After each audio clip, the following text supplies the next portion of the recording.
আসসালামু আলাইকুম, শুভ সকাল। আমি আরিফ আহমেদ আপনাদের সকলকে আমন্ত্রণ জানাচ্ছি কাই টিভির নিয়মিত ডেইলি স্টক মার্কেট আপডেট ব্লগে।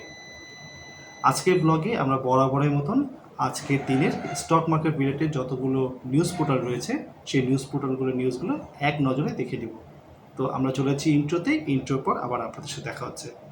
ধন্যবাদ।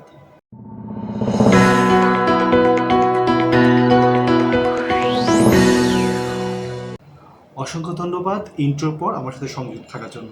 তো প্রথমেই আমরা যে নিউজ পোর্টালটায় চলে যাব সেটা হচ্ছে গিয়ে sharenews24.com।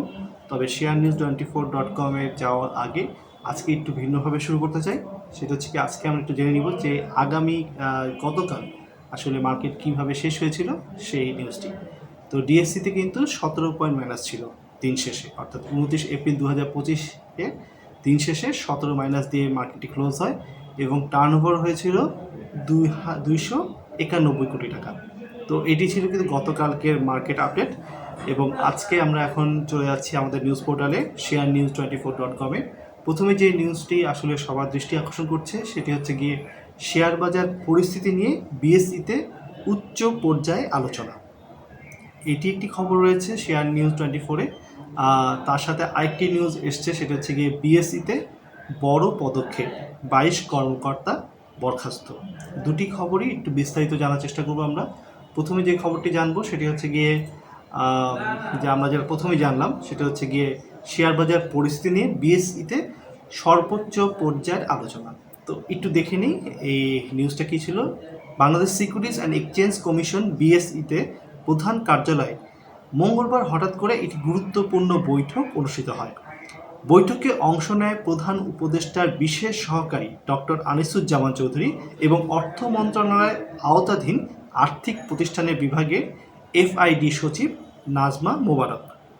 বিএসই সূত্রে জানা গেছে তারা কমিশনের চেয়ারম্যান খন্দকার রাশেদ মাসুদের অন্যান্য কমিশনার ও ঊর্ধ্বতন কর্মকর্তাদের সঙ্গে বৈঠকে বসেন।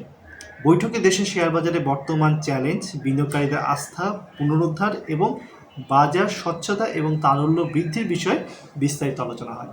অবশ্যই এটি একটি ভালো উদ্যোগ, কারণ হচ্ছে কি মার্কেটের যে অবস্থা, এই অবস্থায় আসলে যদি উচ্চ পর্যায়ে যদি কোনো বৈঠক না হয় তাহলে কিন্তু এই বিনিয়োগকারীদের মধ্যে কোনোভাবেই আস্থা ফেরানো সম্ভব হচ্ছে না। তো এই উদ্যোগটাকে অবশ্যই সাধুবাদ দিতে হয়। পরের যে আমরা খবরটার কথা বলছিলাম, যে নিউজটার কথা বলছি সেটা হচ্ছে বিএসইতে বড় পদক্ষেপ, 22 কর্মকর্তার বরখাস্ত। তো এই নিউজটাই একটু আমরা দেখব ভিতরে গিয়ে। Bangladesh securities and exchange commission বিএসইতে হঠাৎ করে 22 জন কর্মকর্তাকে বরখাস্ত করার সিদ্ধান্ত নিয়েছে।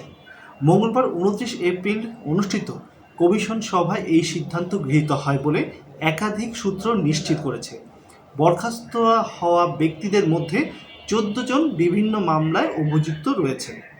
এক বরখাস্ত কর্মকর্তা জানান, এই সিদ্ধান্ত কমিশনের সভায় নির্ধারিত এজেন্ডায় ছিলই না। হঠাৎ করে 22 জনকে সাময়িক বরখাস্ত করা হয়, যার মধ্যে 11 জনের মামলার আসামি হিসেবে চিহ্নিত। আরেক কর্মকর্তা জানান, কমিশনের সিদ্ধান্ত নিলেও এখনও আনুষ্ঠানিক প্রশাসনিক নির্দেশনা জারি হয়নি, হয়তো আগামীকাল হতে পারে। এর আগে গত 4 মার্চ বিএসই নির্বাহী পরিচালক সাইফুর রহমানকে বাধ্যতামূলকভাবে অবসরে পাঠানো হয়। কমিশনের দাবি, দায়িত্ব পালনের সময় তার বিরুদ্ধে অনিয়মের প্রমাণ পাওয়া গেছে। এই ঘটনার পর থেকে বিএসইতে অভ্যন্তরীণ অসন্তোষ বাড়তে থাকে। কর্মকর্তারা চেয়ারম্যান ও কমিশনারের কাছে ক্ষোভ জানালেও উত্তেজনা দেখা দেয় এবং শেষ পর্যায়ে সেনাবাহিনীর সহযোগিতায় কমিশনের সদস্যরা কার্যালয় ত্যাগ করে বলে জানা গেছে। তো এটি আসলে একটি বড় নিউজ বলেই বিবেচিত হবে, কারণ আমাদের পুঁজিবাজারে যদি বলে থাকি যে অভিভাবক, সেটি হচ্ছে Bangladesh securities and exchange commission. এবং সেই সিকিউরিটি এক্সচেঞ্জ কমিশনে কিন্তু এইভাবে হঠাৎ করে এই যে 22 জন কর্মকর্তাকে আসলে বরখাস্ত করা হলো, এর পিছনে আসলে কী কী কারণ রয়েছে তা হয়তো বা আমরা পরবর্তীতে আরও বিস্তারিত জানতে পারবো। তবে অবশ্যই এটা বিএসসির জন্য একটি বড় সিদ্ধান্ত এবং আমাদের পুঁজিবাজারের জন্য একটা বড় সিদ্ধান্ত হয়ে থাকলো।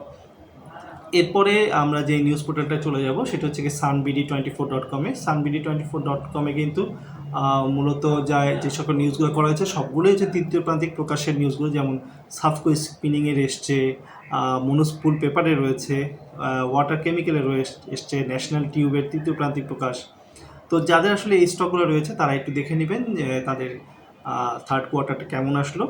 তো এটি ছিল হচ্ছে থেকে sun24.com-এর।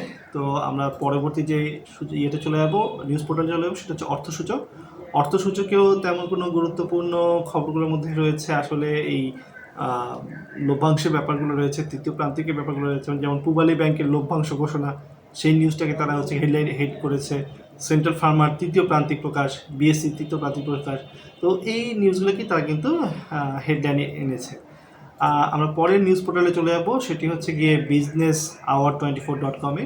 বিজনেস আওয়ার 24.com-এ কিন্তু প্রধান যে খবরটি রয়েছে সেটা এশিয়াটিক ল্যাবরেটরি নিউজটি এসছে যে তার তৃতীয় প্রান্তিক প্রকাশ পেয়েছে, অর্থাৎ তৃতীয় প্রান্তিক প্রকাশ, তাছাড়া ডিভিডেন্ড ঘোষণা, এই সকল খবরগুলোকে কিন্তু অন্যান্য যে সকল নিউজ পোর্টালগুলো রয়েছে তাই কিন্তু উল্লেখ করেছে। যেমন শাহজিবাজার পাওয়ারের আয় কমেছে 5%, এই নিউজগুলো কি তারা হচ্ছে গিয়ে প্রদান করেছে আসলে।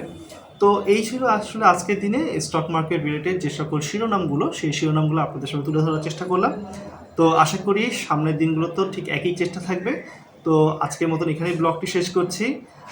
সবাই ভালো থাকবেন, সুস্থ থাকবেন এই কামনা করে আজকে এখানে বিদায় নিচ্ছি। আল্লাহ হাফেজ।